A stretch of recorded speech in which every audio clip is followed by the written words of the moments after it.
Yes, we see the world as being full of problems, and there indeed are lots of things that need to be done. But the discipline that I draw on for my work comes from the world of the theatre. And in improvisational theatre, which is where I draw inspiration, they see the world as a place full of offers. And so this idea is not to say everything's lovely and it's all nice and there aren't difficult things to do, but it draws you immediately into a constructive attitude to take and use what there is to further your own purposes.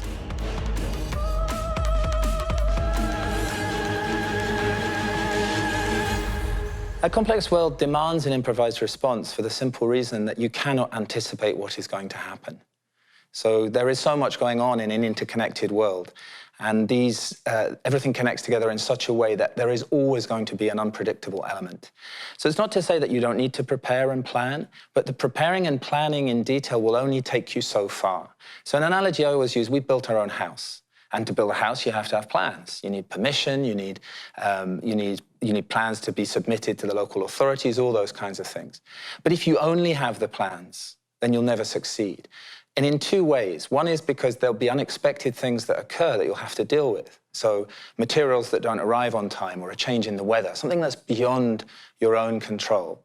And on the other hand, there are opportunities to take advantage of that nobody could see when they were doing the design for the house. So a view that you could get from a particular place, that if you built a balcony, you could have that view. So I think that's why improvising is important in this complex world, both to solve problems that come up as that you can't anticipate, but also to take advantage of opportunities that you wouldn't have seen in advance. Robert Poynton, formado em Filosofia e Psicologia, designer de experiências de aprendizagem, vive fascinado com a incerteza, acredita que devemos valorizá-la em vez de temê-la. Desenvolveu uma abordagem inovadora, inspirada no teatro de improviso. Já ensinou em muitas escolas de renome, como a IE em Madrid ou a Universidade de Oxford. Vive off the grid, literal e metaforicamente. Na sua casa, alimentada à energia solar, numa zona remota de Espanha, organiza retiros para diferentes clientes, ajudando-os a adotar uma perspectiva diferente. Poynton nunca desiste de se questionar sobre a ligação entre a improvisação, a complexidade e a sustentabilidade. How could improv change the world we live in? I see it very much as a compliment. So I'm not suggesting that improvisation, everything should be improvised or we should improvise the whole time. But I think that, as with my example of building a house, you need both to come together. And if the word improvisation is difficult for people, think of it as creative adaptation. If we're not able to adapt creatively to changing circumstances around us, then we're unlikely to do as well as we might. So for a country as a whole, I think it would start with education. I think it would start with thinking about how we school our children, what kinds of capacities we give them, which kind of skills we regard as important. And I think it would therefore shift far away from the sort of transmission of information and the content of knowledge towards building that adaptive, collaborative capacity, and improvisation would be one way to help support that. It wouldn't be the only way, for sure. But I think a whole country becoming improvisational would look like a living thing, rather than sometimes what they look like, which is kind of a dead thing, a static thing, something driven by bureaucracy. It would be very lively and very vivid, and all sorts of new experiments and ideas would be popping up all over the place. And I think that's the future to aspire to. I taste like brie and Cabernet.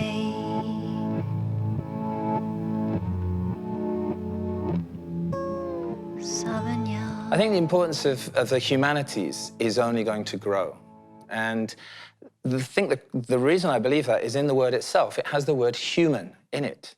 So we're not technical creatures. We are humans with all that that implies. And the arts and culture and the humanities in general provide us with a different set of languages and concepts and ways of both understanding the world and expressing what we think and feel and want to do in the world. And I think that seeing the world simply, or the future simply, as a kind of technical thing is to miss out on an important part of our nature. And it takes us back to complexity again, because in a complex world, you're never going to be able to express everything you need to be able to in a single language. So you can't put all of this on a PowerPoint. You're going to need to be able to sing and dance and dramatize things and film things. And to be able to bring that to life, we need the humanities. And I think they're going to be more important than ever.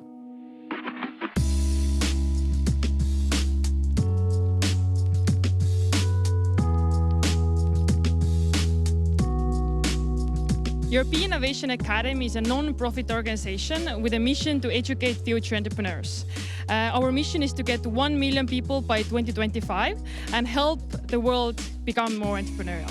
Right now, in this venue, we have almost 500 students from 80 different countries. So it's the biggest as well as the most international event in the world that we have at EIA. Besides that event, we also have programs in Hong Kong, in Qatar, in Italy, and Canada. So right now at the EIA, we have more than 130 Portuguese students. Este caminho traz coisas excepcionais para a nossa vida futura, quer pessoal, quer profissional. Entre o contato com várias pessoas vindo de todos os cantos do mundo, o mindset para resolver problemas, ou seja, nós acabamos por ter problemas com tudo aquilo que nos acontece, quando estamos cansados vem mais um problema e temos de ter uma mentalidade de resolução, e eu acho isso muito importante. E depois também o saber apresentar ideias em 30 segundos em inglês para investidores que se calhar não querem tanto saber de nós ou não têm tanto tempo disponível como outras pessoas poderiam ter noutros contextos de trabalho. E eu acho que estas são as 3 valências que mais acabam por premiar este contexto.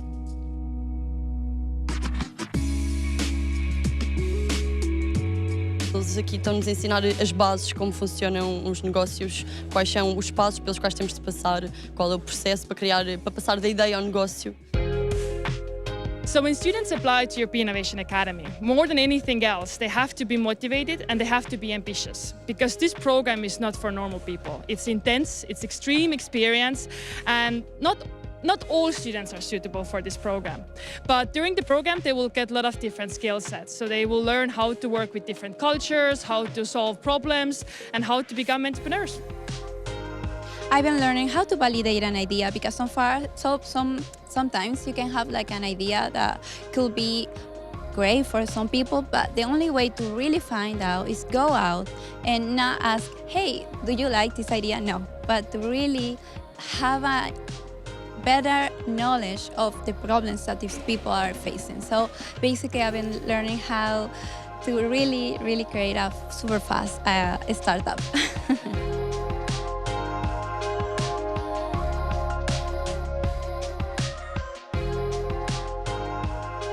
I would say that ideas every year are getting better and better, and we are really emphasizing on the first day of EIA that students have to work on global problems, that we are not looking for another great application, but we are really putting them to think, what are the ideas that impact at least 1 billion people every single day? And they really need to focus on those global problems.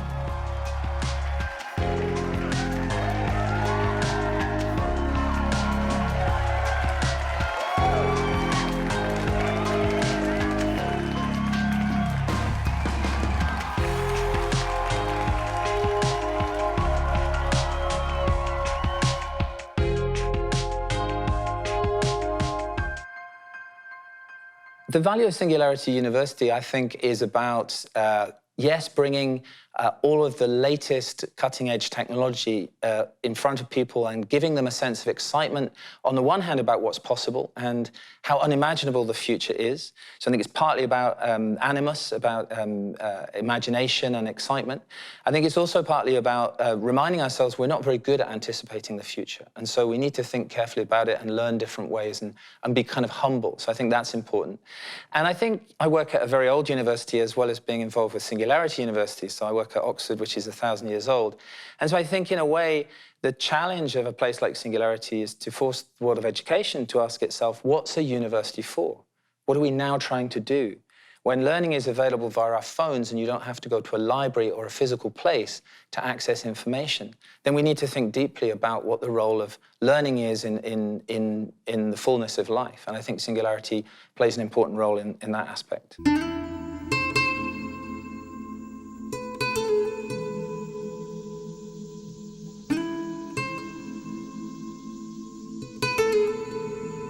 Yeah, so I live in this strange place off-grid just outside a small town called Ageas San Pedro in central Spain. And What took me there was instinct more than anything else. At the time, my wife and I had 2 small children and a third one on the way, and they were all boys, and we wanted to be able to have them live outdoors and be in nature. So it was a very emotional thing initially. But looking back on it, I realized that there were deeper currents kind of in play. And I think for me, and the way I think and the way I work, I very much enjoy being on the edge or being at the intersection between 2 different worlds. And so this place, which has an almost natural beauty and a very different pace and rhythm of life, is a fabulous counterpoint to spending time in London or Oxford or San Francisco in the Bay Area. And it gives me a different perspective. And one of the things I really love about it there is that nobody knows what I do and nobody cares. They're not remotely interested. And I think it provides a source of stimulus for me to think in a different way. So, for example, what is knowledge?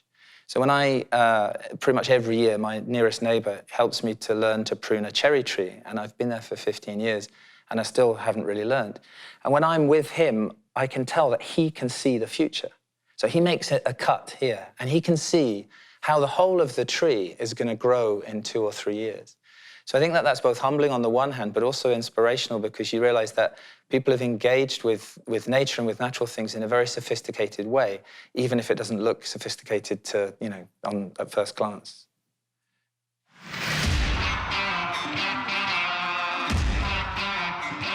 O Techstars Lisbon Accelerator é um programa de aceleração de ideias que chegou a Portugal em 2018 pelas mãos da CMAPA Next, em parceria com a americana Techstars. Entre centenas de candidaturas vindas de todo o mundo, as 2 entidades selecionaram 10 startups. Todas elas estão empenhadas em resolver problemas nas áreas da tecnologia industrial e ambiental, mobilidade inteligente e tecnologia aplicada a viagens e a lazer.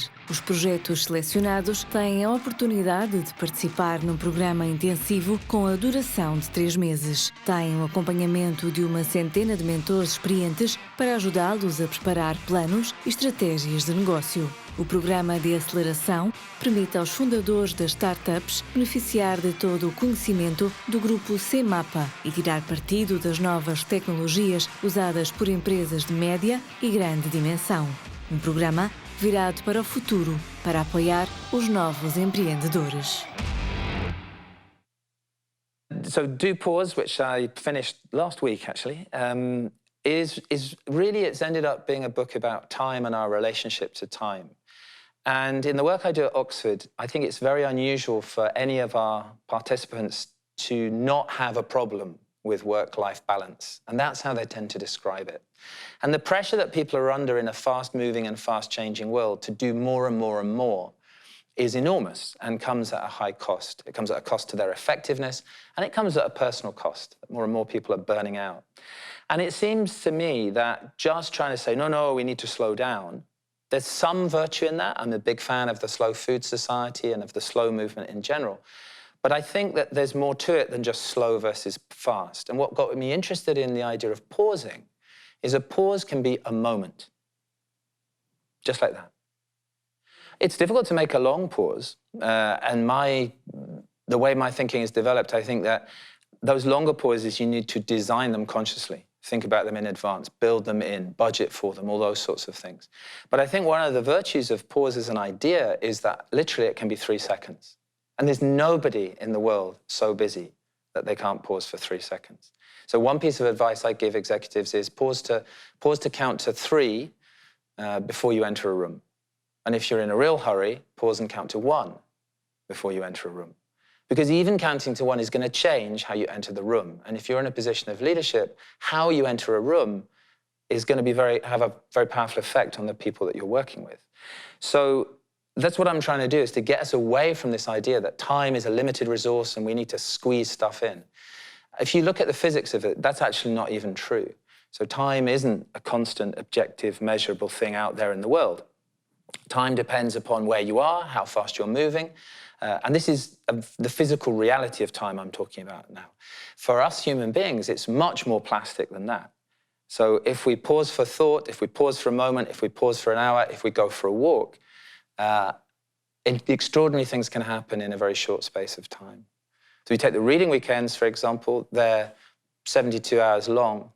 And for some of the people that come on those, they last a whole year. So those 3 days are feeding, nourishing that person for months and months afterwards and months before in the anticipation and in the reflection on it afterwards. So I'm trying to get us away from that struggle about, oh, it's all too tight and there's not enough time. You can make time.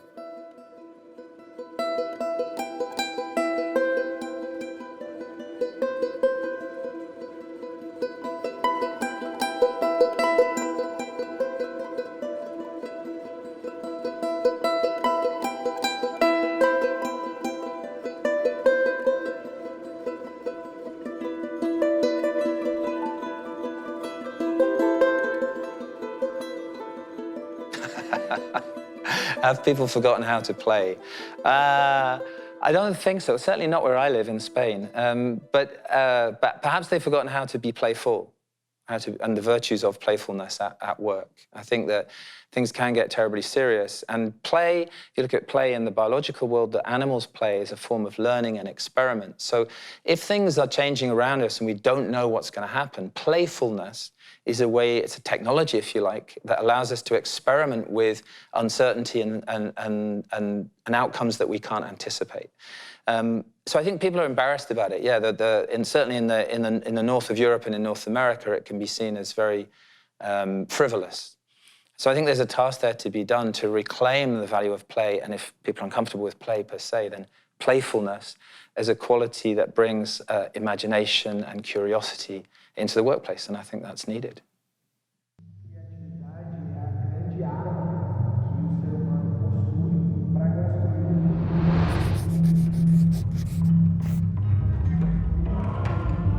A criatividade é a grande arma que o ser humano possui para construir um futuro melhor.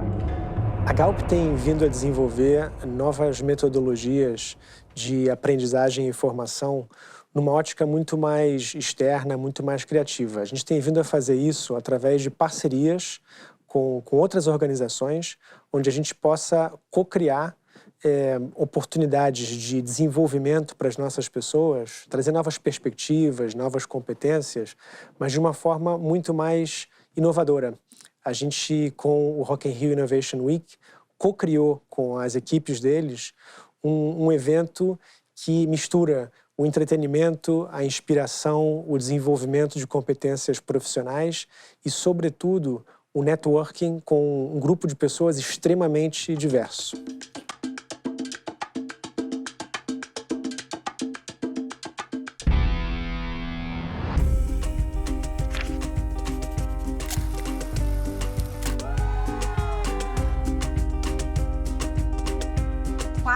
Dias de uma jornada profunda de troca de conhecimento, de experiências, de muita conexão. Ter diversidade, ter perspectivas culturais, perspectivas de personalidade, diferenças de género, tudo isto enriquece, porque hoje em dia não conseguimos olhar para os problemas de uma forma monolítica. Nós temos que incluir para inovar. Tentar fazer aqui com que a mudança seja feita, ela tem que ser, de facto, interior. Estamos a falar de tecnologia, de inovação, de pessoas que cada vez se movem mais geograficamente. Cada pessoa ela pode desenvolver o que quiser, pode viver do que ela ama, desde que tenha as ferramentas certas. O conhecimento pode ser uma coisa efêmera. Nós temos que garantir que, para além do conhecimento, existem depois todas as outras componentes, a prática, a partilha, mas também muito aquela vertente do autoconhecimento. Se cada um de nós perceber o potencial de transformação que temos, nós podemos fazer um belíssimo trabalho com a humanidade. A primeira mudança tem que acontecer dentro de ti. Tens que querer muito mudar dentro, para depois isso refletir fora.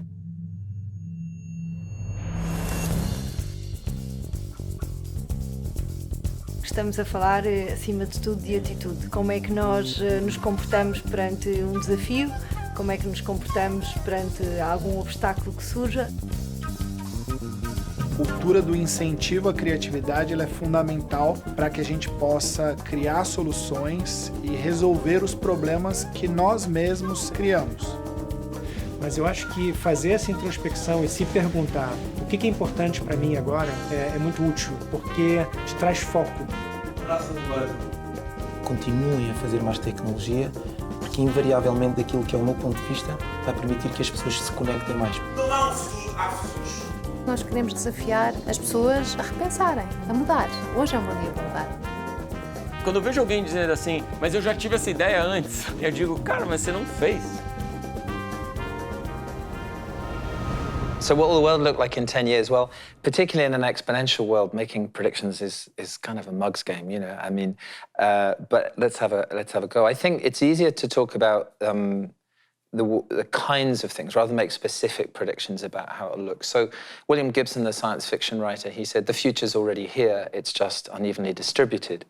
And by the same token, so is the past, unevenly distributed, some of it's still here. So I think both in 10 years and in 50 years, one thing we'll see is there'll be unequal development. There'll be different things happening in different places. So whilst globalization will be unstoppable, I don't think things will be the same everywhere. I don't think the world will become flat in that sense.